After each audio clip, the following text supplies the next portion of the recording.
23년 에코프로에 해였다고 하면 24년은 포스코홀딩스에 한해가 되지 않겠나. 좀 젊고 공격적인 투자를 좋아하시는 분들은 에코프로를 사고 돈이 많고 좀 연세가 있으시고 안정적인 투자를 지향하시는 분들은 포스코홀딩스를 많이 사더라고요. 네.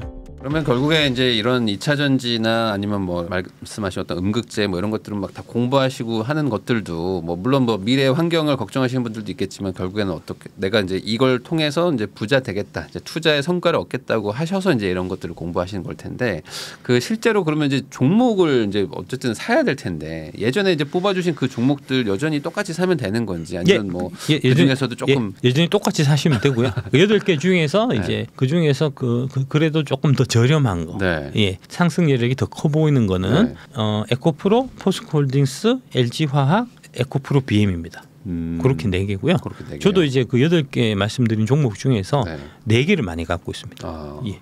그 포스코홀딩스에 대해서 저는 개인적으로 좀 궁금한 게 있어서 여쭤보고 싶은데 그 뭐 리튬 뭐 광산 뭐 확보하고 뭐 이러면서 앞으로 뭐 좋아질 거다 이런 얘기들을 제가 작년에 좀 들었던 것 같은데 어떻게 되나요? 지금 어떤 이런 그 포스코홀딩스의 약간 전망은?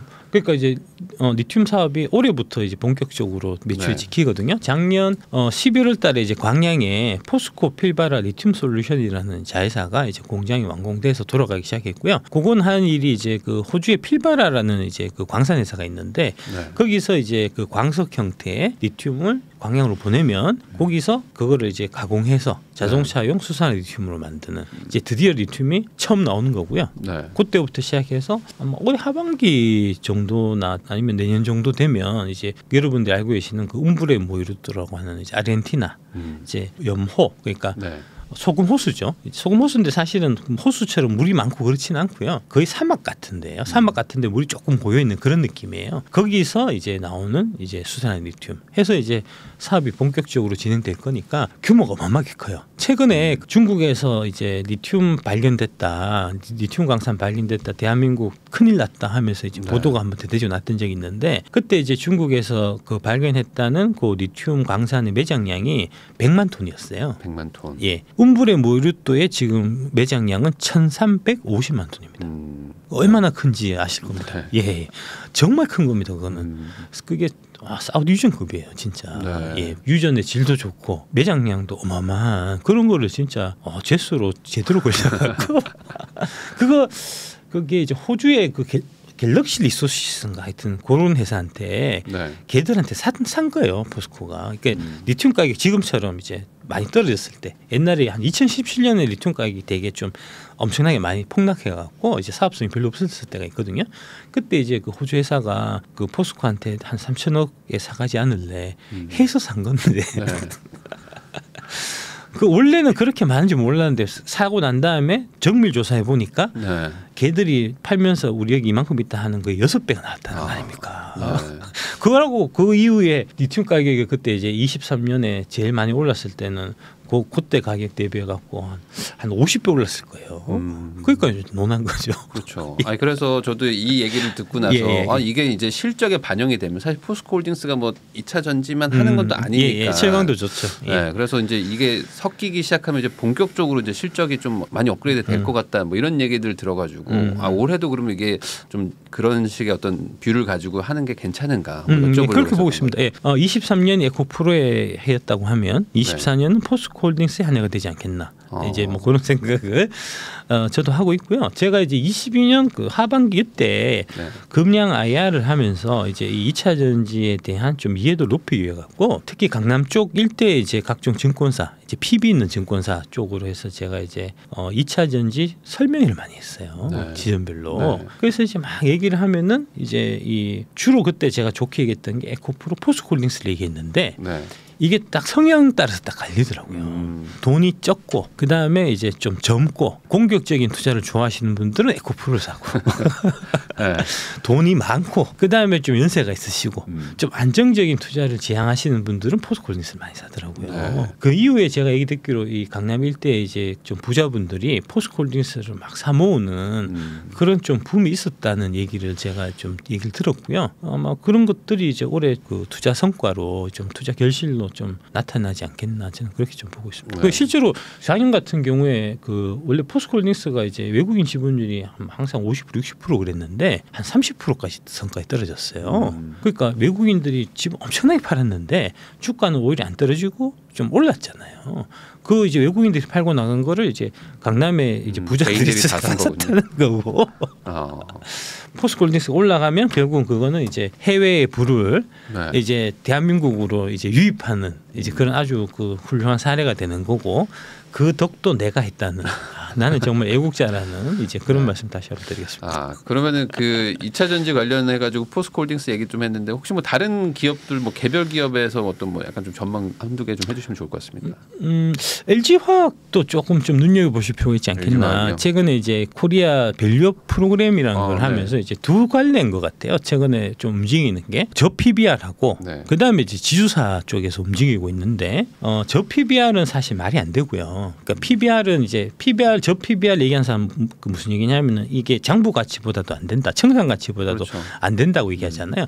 근데 PBR은 청산 가치하고 아무런 관계가 없는 수치예요. 장부에는 역사적 원가, 그러니까 내가 상가격으로 기재가 되기 때문에 내가 상가격대로 못 판단 말입니다. 그러니까 대표적으로 저 PBR 주식 현대차인데 네. 현대차 이제 재무제표에 보면은 거기서 자산 부분에서 가장 많은 비중을 차지하고 있는 게 공장이에요. 근데 그 공장을 내가 옛날에 사서 여기 투자해서 이만큼 지금 장부 가치로 기록돼 있는데 이거를 뭐 누구 보고 사가라 하면 사갈 놈 아무도 없습니다. 왜 그렇겠습니까?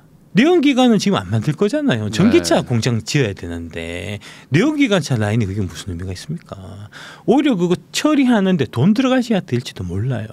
이른바 자초자산이라는 거를 현대차는 많이 갖고 있기 때문에 그래서 PBR이 낮은 거거든요. 그러니까 PBR은 아무 관계 없어요. 네.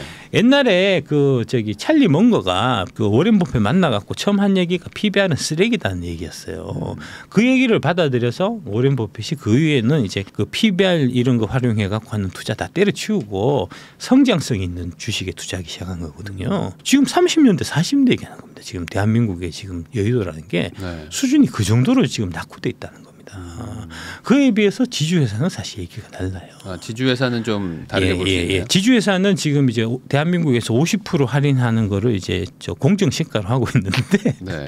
사실 그게 의미가 없는 겁니다. 그러니까 이론적 근거가 없는 거예요. 그거는 좀 말씀드리면 긴데 어쨌든 간에 그래서 이제 지주사 같은 경우는 이제 이렇게 뭐랄까 갖고 있는 자산 가치에 비해 갖고 이제 저평가되어 있는 정도가 되게 큰데 그게 지금 이제 축소되는 거잖아요. 그거는 충분히 이론적으로 타당한 근거가 있는 거기 때문에 이제 지주사 쪽에서도 좀 괜찮은 지주사들 미래 성장 가능성이 있는 이제 훌륭한 자회사를 많이 갖고 있는 지주사 같은 경우는 한번 좀 눈여겨 보실 만한데 거기에 해당되는 게 LG화학이에요. LG화학. 예, LG화학이 LG에너지솔루션의 지분을 81.82%를 갖고 있거든요. 네. LG엔솔이 지금 100조라고 하면 그러면은 이제 81%니까 LG화학이 이제 81조의 가치는 있어야 되고 네. 근데 이제 그 50% 디스카운트를 적용을 보통 한다고 하니 그렇다고 하더라도 그러면은 50% 할인해서 한 40조는 최소 돼야 되잖아요. 근데 LG화학이 40조가 안 돼요.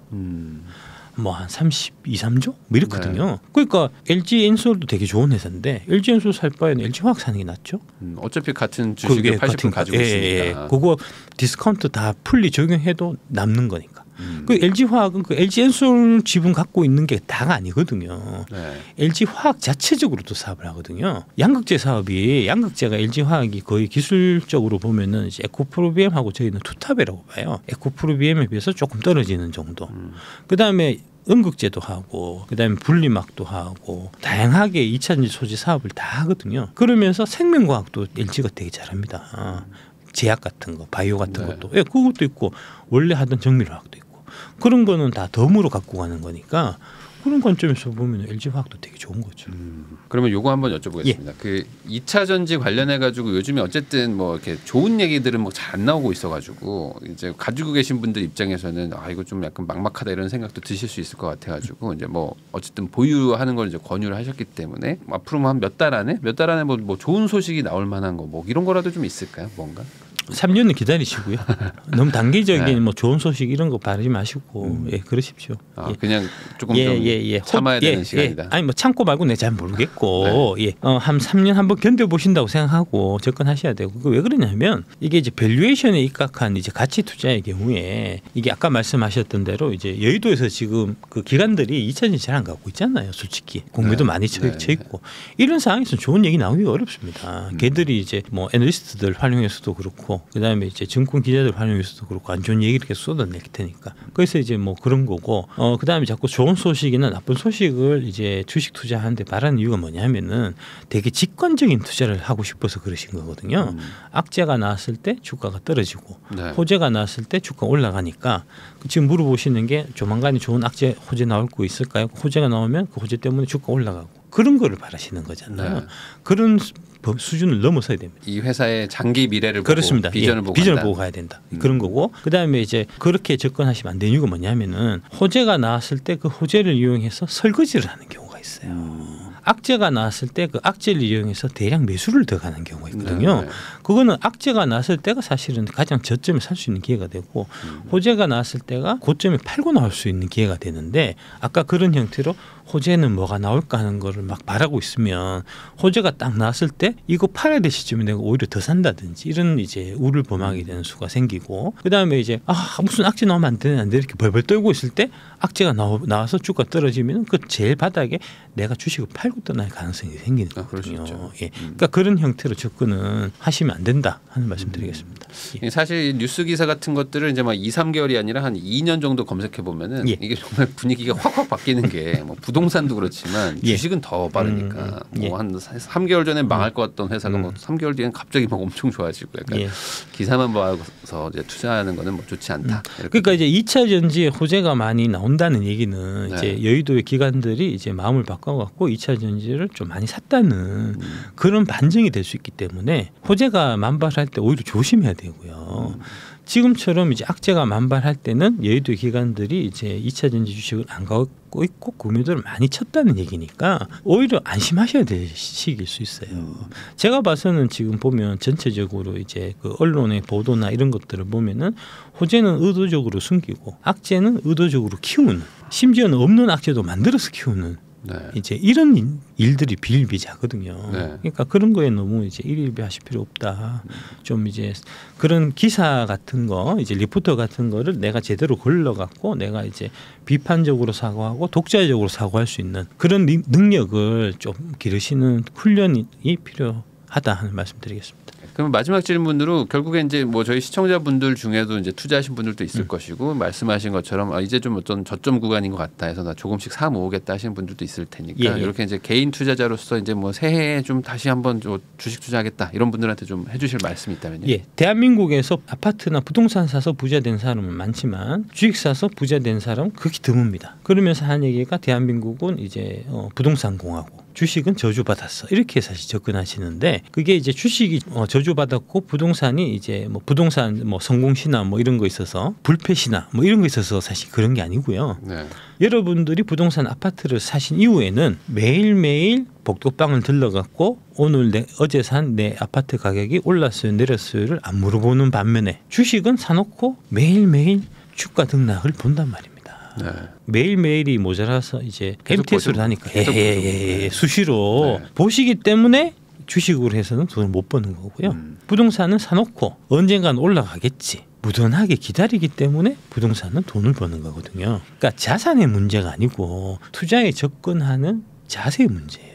이 성장성을 보고 이 미래를 보고 이 자산의 미래를 보고 이제 사놓고 무던하게 기다리는 그런 형태의 제대로 된 이제 투자 습관 이런 것들이 성패를 좌우하는 거지. 그냥 부동산은 늘 사면 늘 성공하고 주식은 늘 사면 늘 실패하고 이게 아니라는 거. 그러니까 단타로 접근해서는 결코 답이 없고요. 이제 보면은 특히 이제 이 유튜브가 되게 투자 유튜브가 되게 활성화돼 있기 때문에 이제 투자 유튜브에 나오는 많은 분들이 멋진 차와 이제 의리한 집과 네. 그다음에 이제 계좌잔고 내가 300억 벌었다 이런 걸 막 보여주면서 여러분들을 현혹하면서 이렇게 여기 사고 여기 팔고 여기 사고 여기 팔고 하면은 나처럼 부자가 될 수 있다라고 막 꼬드기지만 실제로 제가 여의도에서 한 30년 동안 이렇게 쭉 이제 지내오면서 이제 다양한 분들을 봤지만 결국 주식에서 돈 버는 분들은 저렴할 때 사서 네. 장기간 갖고 가서 어느 정도 좀 이제 고점이 됐다 싶을 때 파는 그런 이제 롱텀한 이제 긴 호흡에 그 부동산도 마찬가지 부동산처럼 그렇게 이제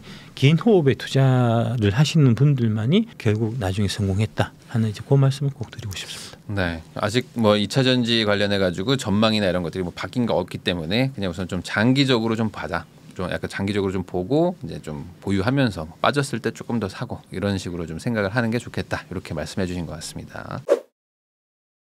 지금까지 박순혁 작가님과 함께 이제 뭐 상속세 이야기부터 코리아 디스카운트 그리고 이제 앞으로 어떻게 좀 바뀌어야 될지 이런 얘기도 해봤고요. 또 이제 그 2차 전지 관련해 가지고 지금 어떤 상황인지도 설명을 한번 들어보는 시간을 가져봤습니다. 시청하신 분들이 좀 오늘 좀 많이 고민할 수 있는 그런 내용이었지 않았을까도 생각도 드네요. 어떤 뭐 국가적으로도 사실 뭐 되게 중요한 이슈일 수도 있을 것 같고 그다음에 우리 또 미래 먹거리 산업에 대한 얘기였으니까 이런 것들 잘 참고하셔가지고 선택하시면 좋을 것 같습니다. 다시 한번 시청해 주셔서 감사하다는 말씀 전하면서 저도 인사 나누도록 하겠습니다. 오늘 나와주셔서 감사드립니다. 네, 고맙습니다.